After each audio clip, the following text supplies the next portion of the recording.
Hello, good morning, and welcome to another Paratus video. My name is Gideon. Topic of this morning's quick discussion, the Firearm Amnesty, and how you, as a firearm owner with an expired firearm license, may choose to make use of this amnesty in order to get yourself back legal and retain your lawful property. Now, big disclaimer. I've said in my previous video, I've said in a lot of my writings, I don't like firearm amnesties. There are some serious concerns and pitfalls that I have, as detailed in my video of yesterday, that is linked at the end of this one, and please do go and watch that. But ultimately, we're in a situation now where 500 to 7,000 firearm owners that have been criminalized for allowing their licenses to expire. The Supreme Court of Appeals have stated quite unambiguously that they have no problem with this.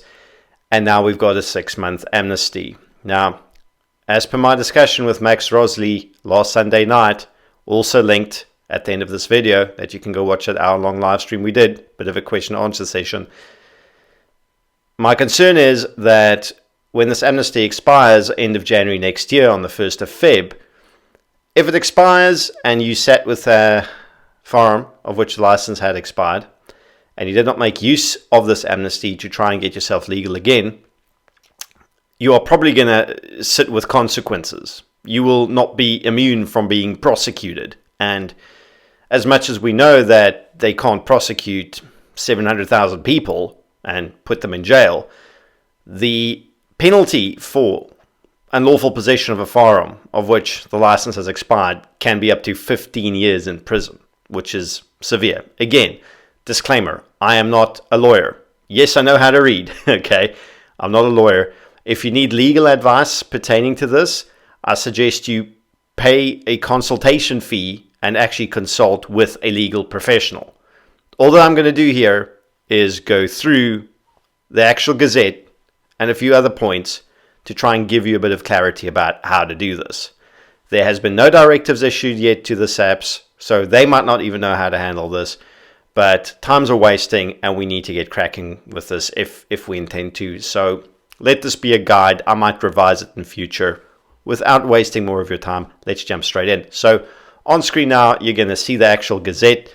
It's going to say a couple of things. Under section 139, 2B of the Firearms Control Act 2000, I determined the period during which persons may apply for amnesty to commence on 1 August 2020 until 31 January 2021 under Section 1392C of the Firearms Control Act 2000. I determined, this is Nambekitsele, determine the conditions under which the amnesty will be granted as follows. A written application for amnesty by an applicant must, with the exception of the police station set out in the annexure, be handed to the duly appointed designated amnesty officer at any police station in the Republic of South Africa. The application must state the full names, identity or passport number, and residential address of the applicant, as well as the type, caliber, make, model, and all marked serial numbers or other identification marks on the firearm or the particulars of the ammunition. So, you're going to go to the police station. You will there receive an amnesty form that you will have to complete with the assistance of the so-called designated amnesty officer, which I would presume is going to be the DFO, but who knows at this stage. And you're going to have to complete this form with the set particulars described in the Gazette at the moment. So that's step 1, nothing too complicated so far. On to B, or step 2. The firearm ammunition concerned must be surrendered by the applicant to the designated amnesty officer at the relevant police station, and the designated amnesty officer must issue a receipt in respect of such firearm or ammunition to the applicant. And, well, before we get to the and, I do not know what relevant police station means. Does that mean the one nearest to you? Does it mean your local? Does it mean any? It's not specified. For intents and purposes, I would presume this would be your local police station that you would normally use. Also important, please note the reference that you must receive a receipt upon handing in the firearm. So, you can't just surrender your guns and walk away. You need proof of what you've done here. Very, very important. Okay, moving on to step 3C. And this is where it gets more important. An applicant for amnesty who wishes to apply for a license to possess the firearm surrendered by him or her as contemplated in Section 1394 of the Firearms Control Act of 2000 must, when surrendering the firearm in writing, notify the relevant designated amnesty officer of his intention to apply for a license to possess the firearm. Just going to stop it there quickly before moving on. When you hand your firearms in, and if you intend, like I assume you would, to license these firearms, it's going to be a new application. There's no renewal here, unfortunately. It's something I need to clarify again. You hand your firearms in, they effectively become the property of the state, and you have to apply for a brand new license. It's a brand new license application. Upon surrendering, as you go and surrender your property to the state, you need to inform them in writing that you intend to apply for a license for these firearms. Okay, you cannot go back the next day. You cannot go back later. You need to do it then and there. More on this later. Carrying on. The application for a license must be lodged within 14 days from the date on which the firearm was surrendered with the relevant designated firearm officer. The relevant designated firearms officer has the meaning assigned to it in the Firearms Control Regulations 2004, so basically your DFO. Okay, so this means that upon surrendering your guns, you need to inform them that you intend to apply for the license, and then within 14 days of doing so, you need to actually hand in the application. So what I would recommend, if you intend, like I hope you do, for applying for a new license for your guns, get your motivation, your annexures, your supporting documentation, everything ready ahead of time. So when you go in to surrender your guns and you inform them in writing that you intend to apply for a new license, that you right there already hand in the application for your new license. So make sure that your competency stuff is squared away, competency renewal if needed. Make sure that your motivation is up to scratch. Preferably get someone who knows what they're doing. I always refer people to Max Rosley of Motivus to have your motivation tailor-made for you. Okay, because bear in mind, if your application is unsuccessful, you still reserve the right to appeal and you still reserve the right for judicial review. Your chances of success on appeal and even better judicial review really hinges on you being thorough and proper with this process. I cannot reiterate this strongly enough. Do not skimp or go half measures or fuck around with your motivation for an amnesty license application. Do this properly, please. Okay, because you have so many avenues of administrative justice you can still pursue if for some arbitrary nonsense reason they try and refuse you.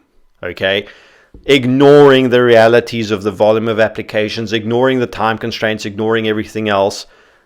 That noise I dealt with in the previous video, just on this fact alone, and I'm repeating myself, but this is very important. Make sure that your application is solid. Okay, moving on to the final point. I further determined that the South African Police Service must conduct ballistic tests on all firearms surrendered in terms of this amnesty, and if an application for a license to possess the firearm as contemplated in paragraph C of this notice is not duly lodged or has not been lodged within the specified time period, such a firearm must be destroyed in accordance with the Regulation 93.4 of the Firearms Control Regulations. What this means, if you fail at letting them know you intend to apply for a license for this firearm, or that you do not lodge your application within the 14 days of doing so, your guns are going to get destroyed. Well, that's what they're supposed to do. Chris Prinsloo alone knows, but they're supposed to be destroyed. Okay. Important. The ballistic test part, something I want to quickly mention. This is not advice. This is just something in the Act. So, the definition of a firearm, according to the Firearms Control Act, is a device manufactured or designed to propel a bullet or projectile through a barrel, cylinder, or by means of burning propellant at a muzzle energy exceeding 8 joules. B, a device manufactured or designed, bear in mind, to discharge rimfire, centerfire, pinfire ammunition. A device which is not at the time capable of discharging any bullet or projectile, but it can be readily altered to be a firearm within the meaning of paragraph A or B. ignoring D, that's not really important. E, very important E. Barrel, frame, or receiver of a device referred to in paragraph A, B, C, or D. Now, what this means, in all honesty, if you're surrendering a firearm for destruction, you only have to surrender the barrel, frame, and receiver, the serialized parts of it. The other parts of it, the sights, the optics, the stock if it's a rifle, the springs, the trigger mechanisms, all those things, the magazines especially, that's your property. You do not need to surrender those. You can sell those. That's yours to do with as you please. Okay? So you can, if you have a Glock 19 and you rock up with the frame, the barrel, and the slide, and that's it in a little Ziploc bag, to surrender that for destruction or relicensing, you're entirely entitled to do that, as far as I can read. However, I mean, this can be rendered quite serviceable, quite readily by the cops to perform ballistic testing. If they don't have the parts on hand, that's a them problem, not a you problem. But that borne in mind, if you intend to license this firearm, waiting for them to figure out how to ballistically test it is probably not going to be in your best interests. So I suggest you get legal advice on this if you intend on doing it this way. Okay? And if you disagree with me, please tell me in the comments. Like I said, this is not advice. I'm just pointing this out. But the firearm is a barrel, frame, and receiver. That's it. Okay? You're not entitled to surrender parts that is your property and that the state has no claim on. Okay? You don't have to do that to yourself. The other major concern with this is if you have a firearm with broken parts, whether it's a firing pin that broke, or a hammer spring that broke, or a hammer that broke, or a slide that cracked, and you surrender that, you're under no obligation to first get spare parts and fix it for surrendering. You know, if it is what it is, you're not expected to spend more money on helping them do their ballistic testing. That's not how this works. That out of the way, I hope this gives you a little bit of clarity on the process, what is important, what the potential pitfalls are, and how you can hopefully do this smarter and not harder. There's going to be a lot more talk about this going into the future of the next 6 months, because this is a big topic, especially as directives are released, and we probably are going to have to clarify things more. For now, I'm going to leave it here. I hope this has been informative. I hope you're having a great rest of your Friday. See you tonight at 8 p.m. for Whiskey Friday at the usual time slot. You've been great. If you like what we do and you like good coffee, you can purchase a bag of Boeretreus, either beans or pre-ground, by the link below, and Paratus gets a cut. And if you're not the coffee type of person, but you like merchandise, feel free to buy one of our really cool baseball caps. More will be en route soon as the stock runs out. Hoodies are also landing this weekend. They'll be on sale next week. Link to the Paratus web store below. Thank you for being awesome. Have a fantastic rest of your day, and see you all soon.